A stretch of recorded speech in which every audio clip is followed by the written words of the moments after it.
Никуда не ушло стремление стран не только отстаивать свои собственные интересы, это нормально, это часть конкурентной борьбы, но одной группы стран, некоторых стран, бороться за присвоение себе ресурсов, причем делать это как раз вне конкуренции, без конкуренции, пренебрегая конкуренцией, правом, законами, а делать это путем вот этих самых теперь уже неоколониальных, ранее колониальных, имперских задач, подбирая под это соответствующий инструментарий. И в этом смысле, конечно, в частности, наша страна, она представляет, с одной стороны, колоссальные с их точки зрения вот такие, ну, не знаю, наверное, какие-то даже неограниченные возможности, как мы считали, возможности неограниченные для сотрудничества, а они полагают неограниченные возможности по отъему, захвату, перераспределению ресурсной базы. Мы вновь боремся за то, чтобы быть свободными и чтобы было равное отношение всех к закону и, соответственно, равенство перед законом. А на самом деле все до этого историческое развитие не предполагало никакого равноправного диалога между государствами.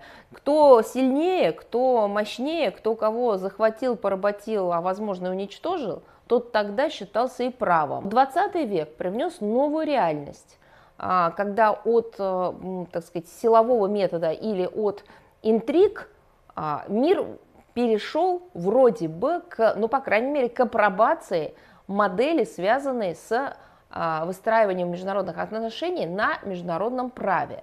Поэтому, конечно, мы с вами принадлежим к тому поколению, которые уже насладились подобными возможностями. Они не были панацеей, они не были волшебной палочкой, которая разрешила все мировые проблемы, но они эти годы, эти десятилетия дали пример того, как можно и как, наверное, нужно выстраивать международный диалог. Но еще раз говорю, да, сейчас будут набирать обороты и другие тенденции. Кто сильнее, тот и правее, кто мощнее, кто может больше, так сказать, себе позволить, тот и прав, ну и так далее. Надо все равно отстаивать как национальные интересы, так и бороться за международно-правовое устройство международных отношений. Да, мы, безусловно, переходим к полицентричному миру, но этот полицентричный мир не представляет собой хаос, он будет представлять собой центры силы, которые будут обладать определенными характеристиками, будет выстраивание вот таких полюсов, исходя из экономических возможностей, геополитических, логистических, цивилизационных. И это точно не станет, так сказать, явлением одного дня, за это тоже надо будет бороться, и будут тенденции, связанные с желанием и стремлением определенного круга стран опять сыграть в игру под названием собственная исключительность и доминирование в мире с позиции силы, и, возможно, у кого-то будет желание вновь придумать какой-нибудь однополюсный, однополярный мир. Но, как прогнозирует наша страна, как прогнозируют ведущие ученые, аналитики, и исходя из этой же концепции выстраивать свою политику мировое большинство, все-таки за многополярным миром будущее. Все задаются вопросом относительно того, а как жить и работать Совету Безопасности ООН, когда есть только 5 постоянных членов. Ранее они формировались на основе итогов Второй мировой войны, отражая, так сказать, волю победителей и реальность того момента. Страны-победители, обладающие ядерным оружием, стали той самой 5 постоянных членов. Сегодня де-факто ядерное оружие, так сказать, имеется у большего количества государств.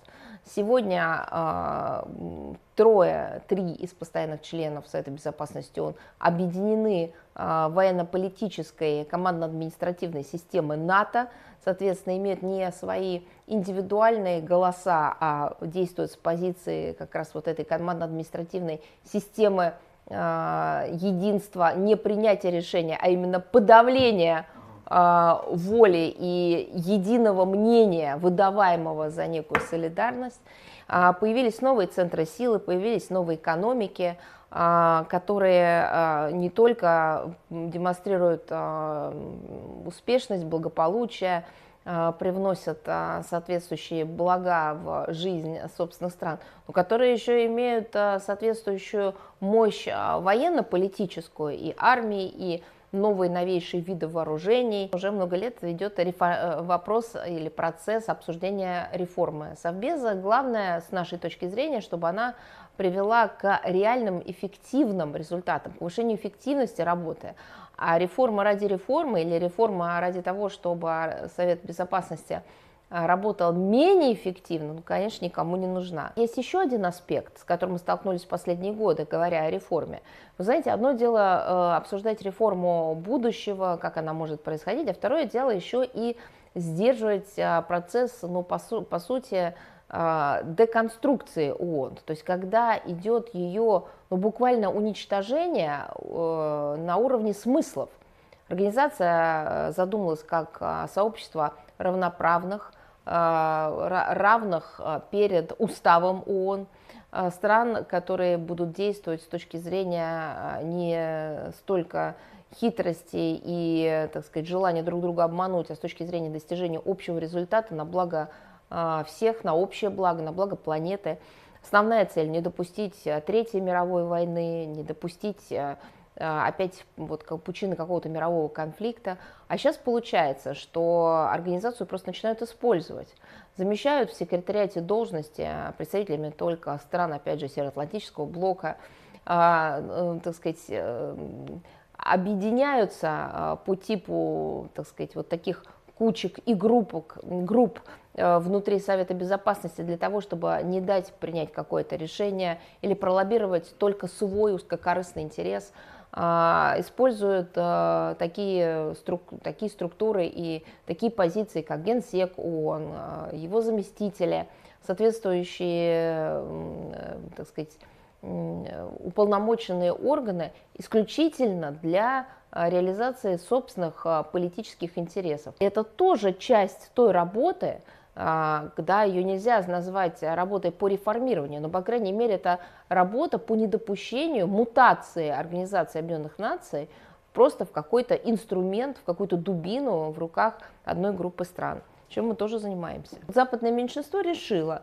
что оно обладает правом решать, какому народу, ну, например, претендовать на независимость, на автономию, на возможность проведения референдума о выходе из состава каких-то стран, о воссоединении с каким-то странам. А всем остальным это право не дано.